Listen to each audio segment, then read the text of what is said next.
Okay, AP Euro, here is video 3, Absolutism and Constitutionalism. If you get asked a question about government in the 17th century, I promise you it will be either about absolutism or about constitutionalism. It's possible that you are asked to compare and contrast. Absolutism is something that I think that you guys are very strong on. We talked about the things that an absolute monarch is in charge of. First of all, he must be able to control his nobles. The reason why there isn't absolutism earlier is because nobles had too much power, were not willing to share it. An absolute king must have absolute control over religion. An absolute king has absolute control over an army, a standing army, when not at war, although absolute monarchs like expansionism, and they are often at war. An absolute monarch is in control of the economy, mercantilism, and where the economy is run for the benefit of the state. And then an absolute monarch is in control of culture, Baroque culture at this time. You already know that Baroque art is intended to bring out emotions in people, and so lots of art at this time to make you feel like, wow, that king, that queen, that ruler is super, is the best. Art is used to keep subjects in awe of their monarch. Bossuet is the French cardinal who writes about divine right of kings, and so you should say something about these monarchs usually believing in divine right. Sometimes people support absolutism, but not from a religious standpoint. Remember, Hobbes wrote Leviathan as a defense of absolutism, but for secular reasons. But we'll get to that when we move over to England. All right, so your best example of an absolute monarch is, of course, Louis the 14th, the Sun King, the king who said, "L'état c'est moi," I am the state. He really did see himself as God's representative on earth in France, and nobody could argue against him, because if you argued against him, you were arguing against God, so to speak. And so he really does view himself, as the absolute authority on all things French. All right, so Louis, he had to control those nobles. He did it in two ways. He used Richelieu's intendant system. France was divided into 32 sections. Each section had an intendant. That intendant was not native to the section, so they would spy for the king. They answered directly to the king. They would raise taxes for the king, and they would keep an eye on the nobles. And if there were nobles that were getting too big for themselves, then their castles could be leveled. An absolute monarch can do whatever he wants. He could throw you in jail. You don't need to have a trial. He also controlled the nobles very cleverly by requiring them to live at Versailles, this palace that he had built. And by requiring them to live there for half of the year, he was able to sort of keep an eye on them, and also ensure that they were so busy squabbling over who got to hold his nice shirt, or who got to hold his candle when he was going to bed, or who got to sit next to him during mass or during a meal, that they didn't even realize that they really didn't have any power. Plus, they spent so much money gambling and on fashion and all the rest of it that they didn't have a whole or as much power as they would have had anyway. Remember Versailles he had built out of an old hunting... Versailles he had built... I need popcorn and water first. Okay, can you wait 2 minutes? Okay, so Versailles was built out of an old hunting lodge. Remember, Louis grew up during the Fronde, and so the uprisings in Paris, and he made him nervous. He did not want to be too close to the people, so he moved everything 15 miles outside of Paris. Let's see. So Louis also has to control religion, and so he revoked the Edict of Nantes. Remember, in 1598, Henry IV, Henry of Navarre, had allowed for Huguenots to worship freely, toleration in France, but Louis, he revokes this with his Edict of Fontainebleau. He does this because he knows that nobles often jump on the religion bandwagon to rise up against their monarch, when really it's just because they want to rise up against their monarch. So now you have to be Catholic. That perhaps is the easiest sort of proof that you have that he's an absolute monarch. He had a standing army, and he used it. He was at war for something like 34 or 52 years that he was in power. He didn't gain a whole lot. He got little areas like Lille and Franche-Comté and things like that, but truly, if there was one area that he was not as successful as others, it's probably in the wars that he fought. In fact, he kind of bankrupted France fighting all these wars. His sort of military escapades were ended in 1713 when the War of Spanish Succession ended. Basically, that's an example of balance and power. All the other countries came together and said to France, no, you cannot win this war and become ruler of both France and Spain. Not going to happen. That would be too big of a country versus everybody else. And so all the other countries came together to halt that. So in 1713, he calls an end to all of his wars. And then in 1715, he dies.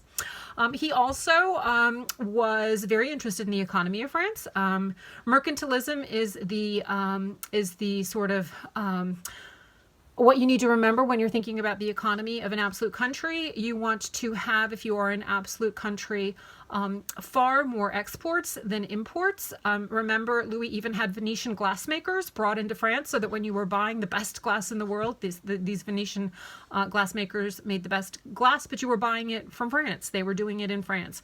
Colonies were set up. They were supposed to benefit the mother country. They don't really at this stage benefit the mother country too much, but when you think of Quebec or even Louisiana, etc., named after Louis, of course, they're trying to get together these absolute rulers' colonies that will benefit them greatly. It's a little bit different than new imperialism in the 19th century when we look at like Cecil Rhodes in Southern Africa making a fortune off of diamonds. That's capitalism in action, so to speak. So that's one of the differences if you get if you get a question that asks you about new versus old imperialism, remember old imperialism, mercantilism, new imperialism, capitalism. Let's see, but both imperialisms, gold, God, glory, regardless. So Louis, he also, he used Versailles as a building, a Baroque building to sort of impress. And so we have gold everywhere. He liked to link himself with Apollo because Apollo's the sun god and he saw himself as the sun king. And so statues of Apollo everywhere. Remember the Hall of Mirrors, which is a row of mirrors and then a row of windows, and the light comes in the windows and reflects off the mirrors everywhere. Light is a classic example of how he's using culture and art to sort of magnify his glory, so to speak.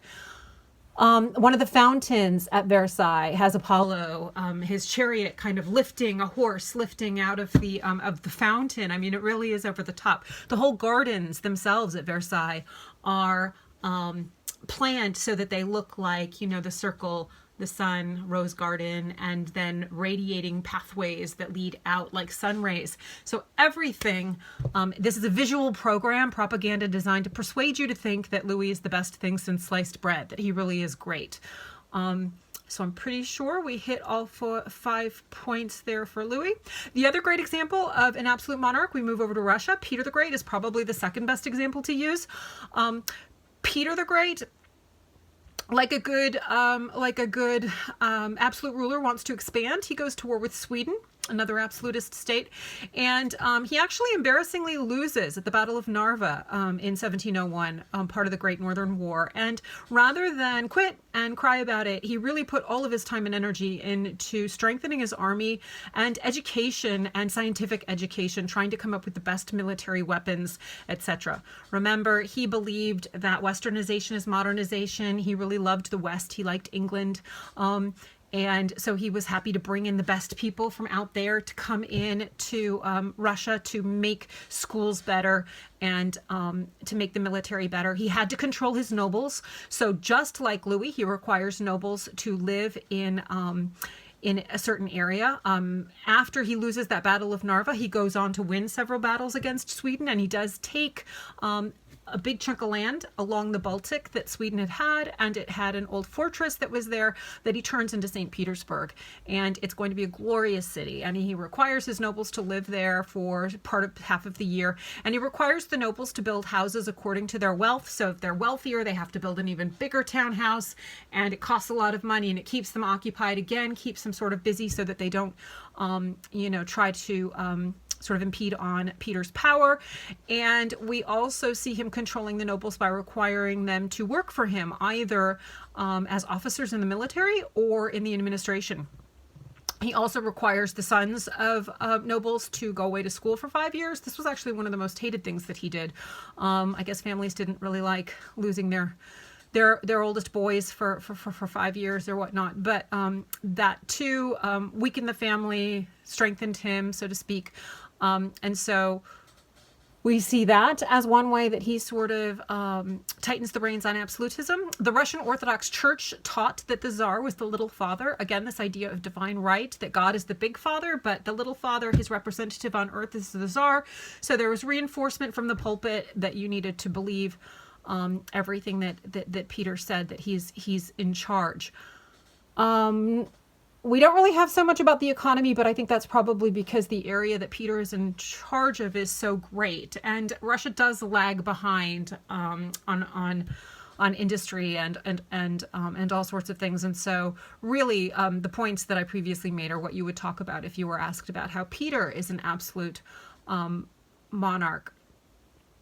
Let's see. And but then there were a couple of areas, 2 areas, that don't have absolute monarchs at this time. Only 2, really. It's the Dutch Republic, and it is England, and probably more likely, or Britain. You would be asked about Britain, where we see a constitutional monarchy emerge. Now, England had always had barons and nobles that were sort of too strong for king's likings, I suppose. Ever since 1215, the Magna Carta, the king couldn't levy he couldn't raise taxes without the permission of his wealthiest subjects.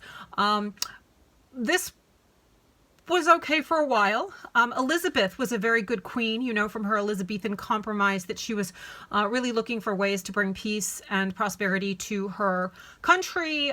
She was beloved. She was the virgin queen. She was married to her country. Her subjects were her children. There was this whole aura around her. But when she died childless, her cousin James, who was James VI of Scotland, but would be James I of England when he comes down to be King of England, he believed in divine right, but he comes down to England. Now, he didn't really get into too much trouble with Parliament. It's his son, who's raised to believe in divine right, that runs into trouble. So when James died, Charles Stuart, this is the Stuart family now, James became monarch, and he drove people crazy from the start almost.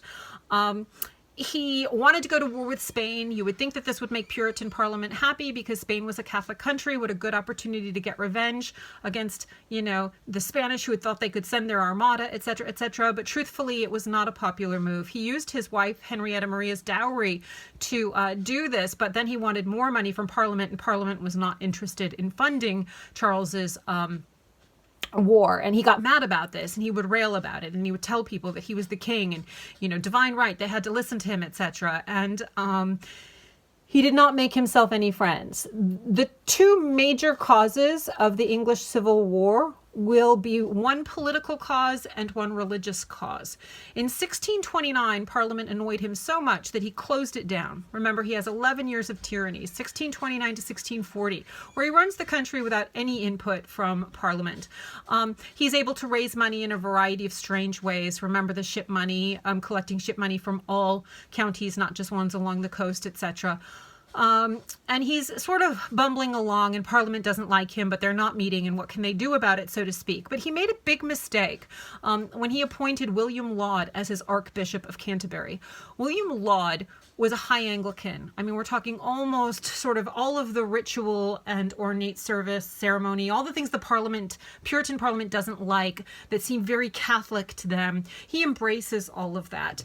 And when he and Charles decide to push the English Book of Common Prayer down the throats of the Scots, remember John Knox had taken Presbyterianism to Scotland earlier.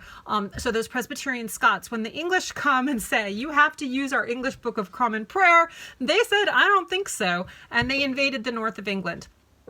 And so he had to reconvene Parliament. In 1640, he had to call Parliament back because he needed to raise money to get the army going so that he could kick the Scots out. Well, Parliament came back, and they came back with a list of complaints. They weren't going to give him money unless he agreed to do some things differently. Well, he didn't like that very much, and he had plans to arrest some members of Parliament, but they got wind of it before he had a chance, and they were able to raise their own army and sort of scare him out. He had to run up to the north and hide out and raise an army of his own, Charles.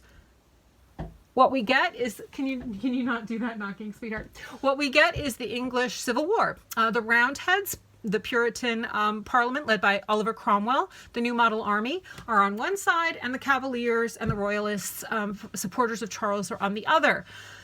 After a nasty battle, as you know, the New Model Army does win, and Charles ends up with his head chopped off.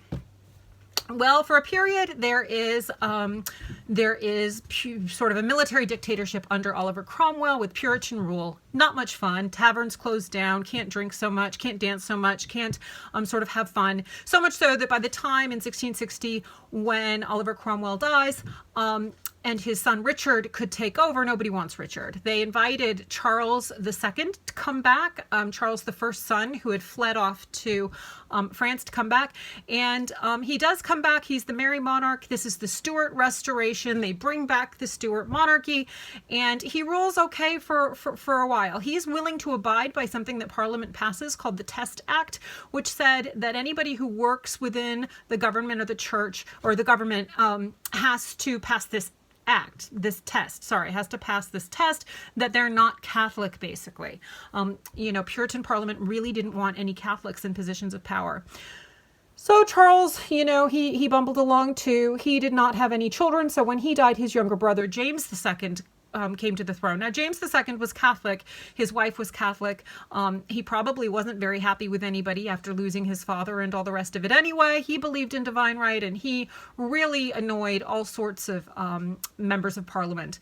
He went too far when he disregarded the Test Act, and he appointed Catholics here, there, and everywhere. That made Parliament so upset that they secretly invited William and Mary. Mary was James's daughter, so it kept the bloodline intact, but she had married William, a Protestant, William of Orange. They invited William and Mary to come be monarchs, joint monarchs of England. Had to be joint monarchs because that's where the bloodline is. They got to get the Stuart in there before she marries. She was a Stuart. They come back, but if they want to be the joint monarchs of England, they have to sign the Declaration, the Bill of Rights, so to speak, the Declaration of the Bill of Rights, and which guarantees rights to people like freedom of religion, freedom of press, freedom to gather, etc. All these things that an absolute monarch would say, I don't have to do that. I can do whatever I want. If I want to put you in prison for no reason, I can do it. I'm God's mouthpiece on earth. A constitutional monarch can't do that. He has to, or she has to, adhere to the Constitution. And so William and Mary agreed to adhere to this set of rules, a constitution. And in 1688, that glorious revolution was complete, the glorious revolution, because it was bloodless, and they became the king and queen of England. And England remained forever, it never changes, a constitutional monarchy. And as you know, increasingly, people will be able to vote in that constitutional monarchy. Right now, only rich white men can vote.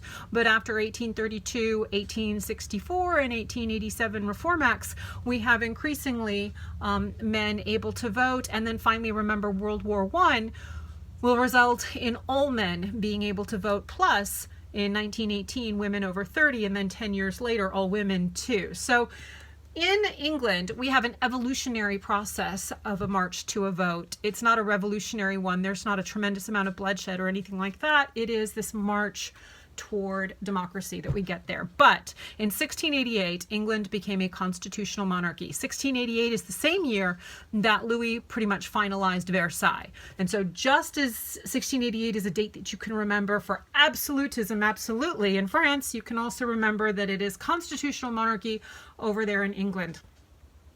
The chances of you being asked about the Dutch Republic are much slimmer, but I'm going to have a little writing assignment, I think, on that a little bit later on. And I know you already wrote about it earlier with your stadtholders and your provinces.